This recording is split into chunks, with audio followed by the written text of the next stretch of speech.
Welcome to the Game of Life podcast, where we bring you inspiring softball stories, insightful tips from coaches and players, and explore how the game transcends its boundaries to become a metaphor for life.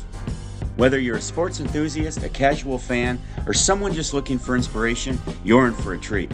We'll unravel the tales that go beyond the scoreboard.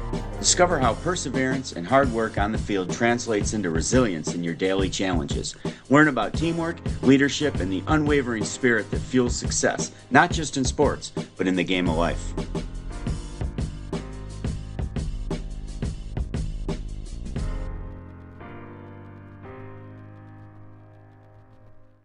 We are back. We almost did it again. We got talking and we didn't hit record. So I'm gonna start right now, Allie. Game of Life. That's the name of our podcast. And in society, we always talk about, when it comes to games, winning and losing. We talk about zero-sum games. Somebody wins, somebody loses. But in the game of life, two questions. Are there winners and losers? And are there deadlines to all this?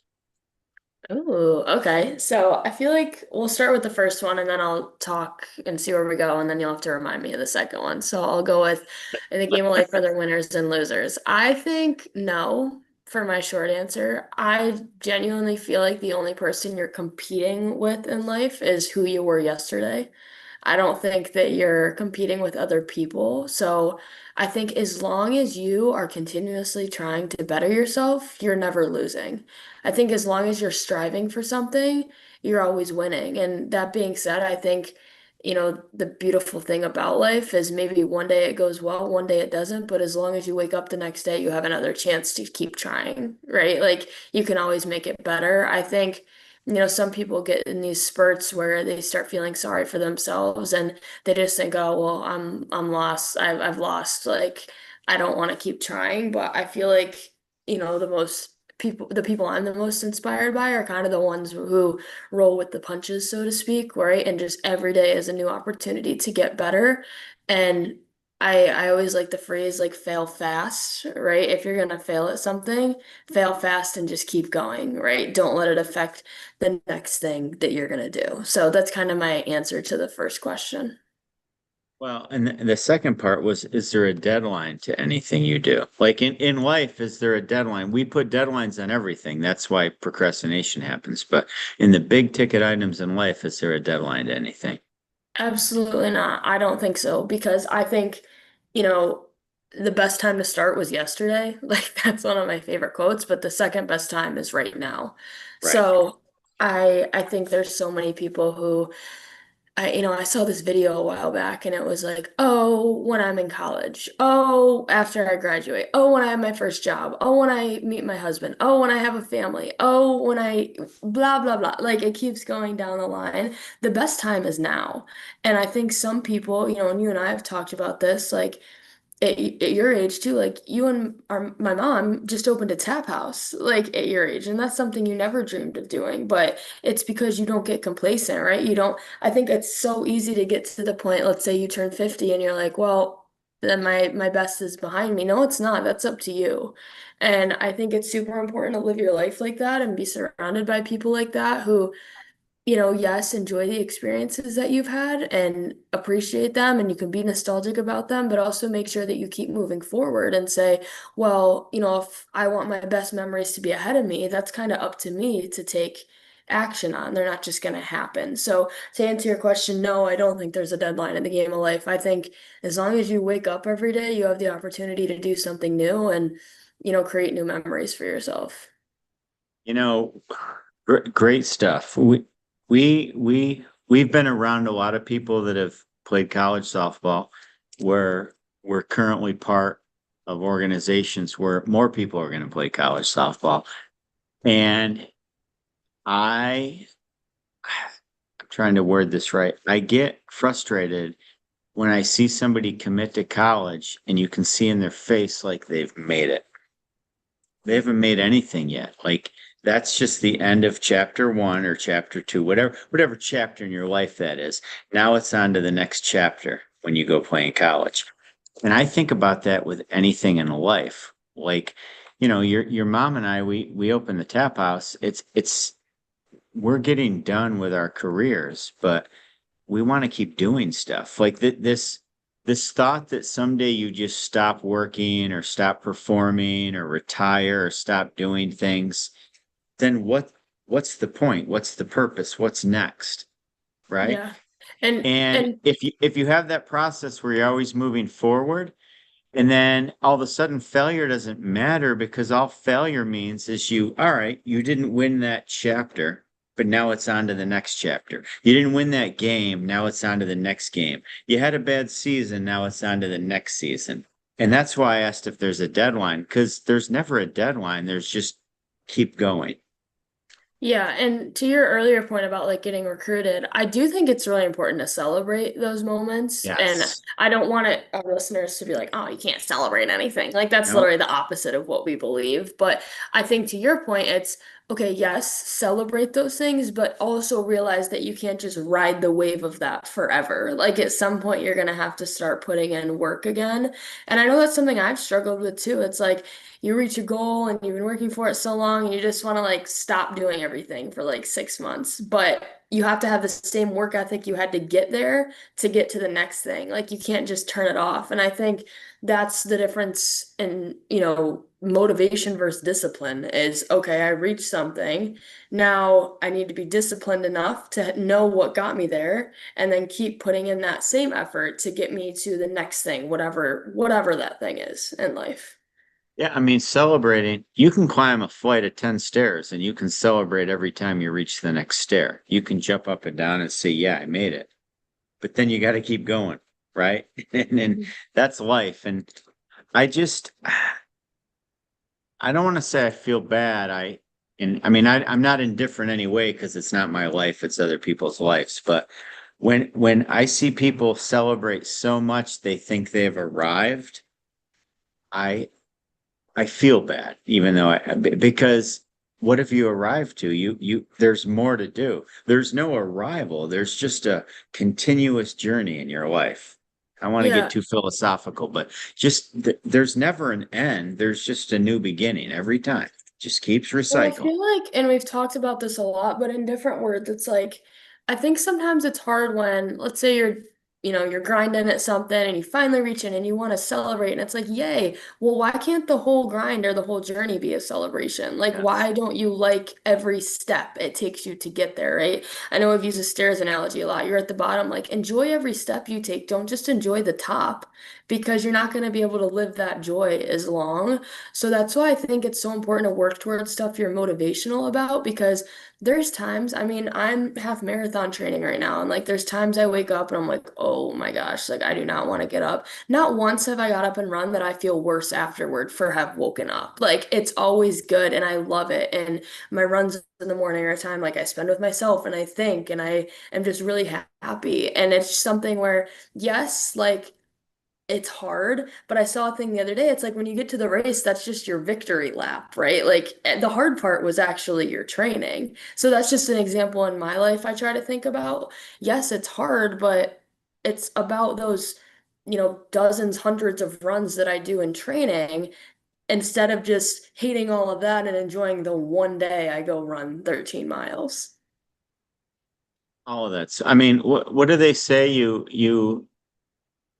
You're gonna play to your level of your highest preparation. I mean, Yeah. I think I Hmm. completely butchered that, but it's something to that effect.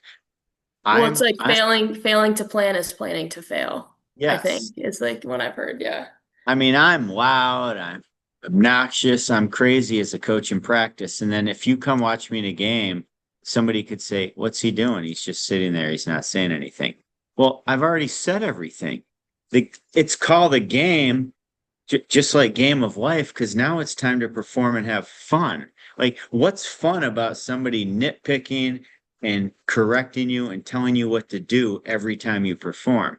That's what practice is for. That's what preparation's for. That's what practice is for. And I know we're going in and out of softball in life, but in life, like that's why you study and you go to class and you listen to podcasts and you read books because you're preparing. Once it's time to make decisions and get to work in life, just go for it and just start. Like you said, the best time to start yesterday. Nobody needs to say, "Oh, you started today. You should have started last week." Like, no, no, you prepared. It's time to go. Let's get after it. And everybody wants to second guess and be the armchair quarterback and the backseat driver when you're performing. But those people should be with you when you're preparing, not when you're going. And I think that's what keeps a lot of people from getting after it. Yeah, I agree. And the other example that's coming to mind, I think, is kind of twofold, is a lot of people, go to work or they go to school and they're like, oh, I can't wait for Saturday. I can't wait for Sunday. And they find joy in the weekend, but then the rest of Uh, the week, yeah, I know you're making a face because we've talked about this, is miserable. But it's like, okay, what can you do when you wake up every day to enjoy enjoy the day that you're gonna have, enjoy the process? Or that's why it's so important, get a job that you like so that every day you wake up and you go to work and not every day is going to be fun. Don't get me wrong. Like, I'm not oblivious to that, but it's just, I don't want to live my life where every day I'm like, oh, I can't wait for Saturday and Sunday, and then it's Sunday night, and I'm like, here we go again. Like, I think that's just a really frustrating way to go about life, and I'm not perfect either, and I know everybody has adversities and whatnot in their job or in school, but I just think if you're someone who wakes up and genuinely thinks that, I think it's really important to reflect on that too. Couple things. You sent me that thing today that, about the difference in schools in different countries, but discipline isn't fun, but discipline's going to give you more fun in the future, right? Hmm. Taking care of business in the present is going to give you more choice, more opportunity, more fun. And so the difficult part is trying to balance all that in the present because you don't want to work so hard all day long that you never have any fun, trading it off for the future. But at some point in your life, there's times where you're putting in the work so you can have fun in the future. That's perspective, that's comparison. Those are trade-offs. And I think people forget about that. Yeah, and I think back to your point of like, is there winning and losing in the game of life? To me, winning is on the scale of I wake up every day and I'm excited. Like to me, that's a win, no matter what it is that you're doing. If you wake up and you're excited, I feel like you're winning in the game of life. So I feel like when you walk through life with gratitude and like an attitude of positivity, things just kind of seek you out, if that makes sense. And I think, the analogy I've heard before is, you ask someone, "Do you see a yellow car today?" And they're like, "No." And it's like, well, if you were looking for one, I bet you would have found one. So Yeah. it's just the same as looking for positives and negatives in your day. I think if you wake up and you're excited, that's a win. And I think if you think about it and, the general person's life, you are done with college by the age of 21, 22, and then from the age of 22 till let's call it, I don't know, 50, 55, you're working. And if you're in a job or something that you don't like every day, that's a really long phase of your life to say, "Oh, I'll just get through it because I'll be happy when it's over." I think when you talk about process, that's a huge piece that I think, a lot of people have different mindsets about. Yes. And that's why I started it off in the beginning, the game of life. Like it's a continuous game. Like we struggle in this country, whether it's youth sports, careers, school, travel sports. Everybody always has an end goal and an end expectation.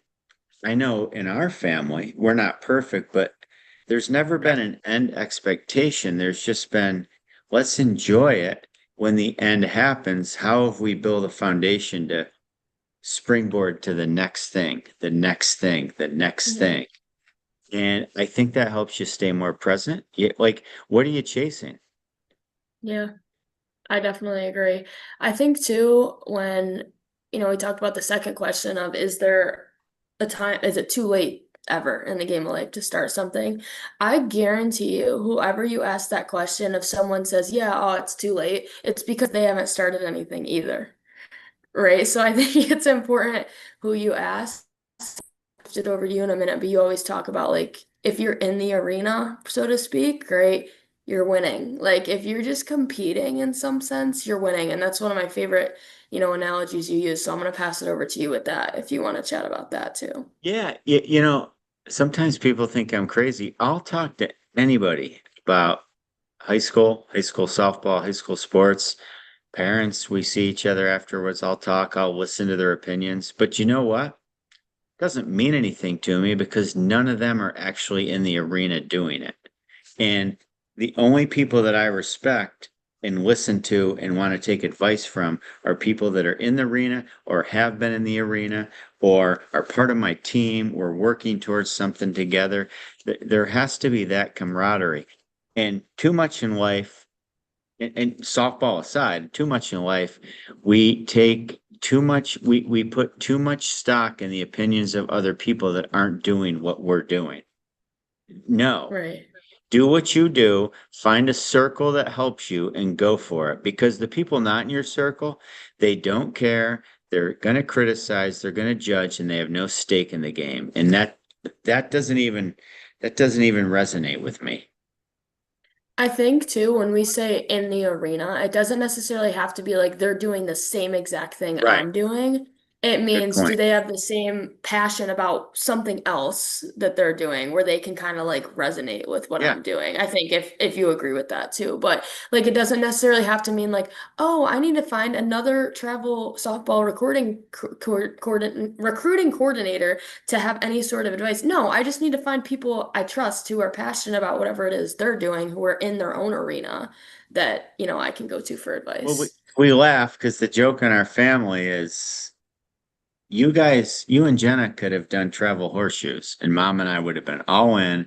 I'd probably be a high school travel horseshoe coach now. I mean, I'm joking, but the arena means are you competing and are you trying to do your best and are you trying to reach for something that there's no guarantees for? That's Hmm. life. Hmm. And that's the fun part because if you don't reach what you're trying to do, you're going to be so much better off than everybody else. You're going to be able to reach for other things. It's just going to springboard you. It's just a foundation. It just builds discipline. It builds character.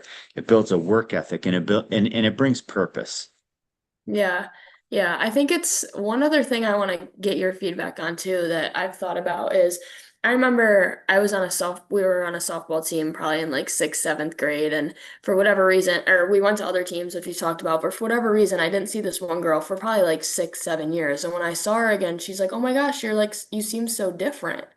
And in my head, I was like, that's kind of an insult. But then I'm also like, well, that's good. Like, I shouldn't be the exact same as I was 7 years ago, right? From the age of like 12 to the age of 18. Hey, Like, you don't wear the I, same clothes, right? You know, well, no, but do you know what I mean? I think that sometimes it's like we fear change in that regard too, because I took it as like, oh my gosh, like, what did she see about me that's so different? But in my head, I'm like, that's better than somebody thinking I'm the exact same as I was 7 years ago. And I think obviously there's layers to that, right? Like your morals and your values don't necessarily change. Maybe it was just the confidence I had in myself, or now I was more well spoken or assertive. And I don't know, I'm just curious your feedback on that, or if you've ever had someone tell you that too, because to me it's kind of a compliment, I guess, but it kind of like took you, me aback. you've changed a lot. Like you're born, you can't walk, you spit up, you don't talk. And Right. then 5 years later, it's like, gosh, you look different. And then when you're 13, you look different. All of a sudden, you're 16 and driving. You look different. Well, of course, you look different. So Yeah. I don't get why when people graduate high school and go to college, they think they're going to have this career that's just straight line. I mean, even if it's a increasing line, you think you just have this trajectory after that. Your new self should look back at yourself 5, 10 years in the past and always think you're different. You almost, in a way, I don't want to use the word disgusted, but you almost should look back at your old self and say, what was I doing back then? Hmm. Because you should be changed. Yeah. So for someone to see that change, it's a compliment. Yeah, and I think it's hard too because this has happened to me, right? It's you look back and you're like, oh, I wish things could just go back to the way that they were when I was doing whatever, when I was happy. But the harsh reality of it is like that's never gonna happen. And it's so sad. And I struggle with that too because I feel like you're in parts of your life where you're like, wow, like I'm in the good days right now. Or for example, I remember like my last year of college, I'm like, wow, I'm gonna miss this, right? But at some point it's like okay, was what it was, and I have to put in work to create my new normal. And that kind of evolves the person you are Yes. too. And this is all circling back to, are you winning and losing in life? Is it ever too late? Because it's a constant journey. And I think sometimes we get stuck in the, I wish it was like this. I wish it was like that. And I think that makes us sad, which we've talked about. But then if we worry about the future, now we're anxious. So it's just this constant battle of what can I do today that's gonna make future me happy? And I think it's just so hard. You know, the saying I heard a long time ago, I have no idea who said it, is if you're always looking into the future, you're anxious. If you're always looking into the past, you're depressed. You have to stay present, and that's why it's a gift. Mm, And yeah. again, easier said than done. We all bounce into all those zones. I mean, I look back to all the travel years and all the years you and Jenna played college softball, and I would go back to all that in a heartbeat. But you know what? You have to tell yourself, no, I'm not going to go back to that because I'm making all these new memories and I'm challenging I'm using all those past experiences and challenges to keep pushing my comfort zone forward and building new things. That's just the way it goes. And I mean, I think since then, I mean, just the fact I coached high school softball, we went to a state final, like all that stuff, that wasn't even thought in my head when you guys were playing. So you just have to take all that experience and push forward. And that's what makes a meaningful life. Always look back and be thankful, right? Hmm. Uh, hope there's a future, because that's exciting, not anxious. And then just be thankful for the past, excited for the future, and grateful for the present. Yeah, I couldn't agree more. And I think sometimes when people think about the future, it's really important to have something that grounds you or like some sort of purpose. I know for me, like that's my faith. Like I put, a lot of trust in God to know that, whatever is meant for me is going to be for me. And I think whatever it is for people that, allows you to be in the moment and have some sort of trust in the future, I think it's really important to have that because it allows you to live in the present a little bit more, knowing that there's a bigger plan for your life. Yeah, absolutely. This was fun. Yeah, I love And this one. you and me, I mean, we could talk, you roll a camera and we could talk about anything for any point of time, but I think this is fun. I mean, at the end of the day, like there's no end game to what you're doing. The point is you're alive, you're doing it. Let's get after it. Yeah, And then let it all settle and look at that at some point in the future. yeah, I couldn't agree more. All right, we'll see you next week. All right, bye.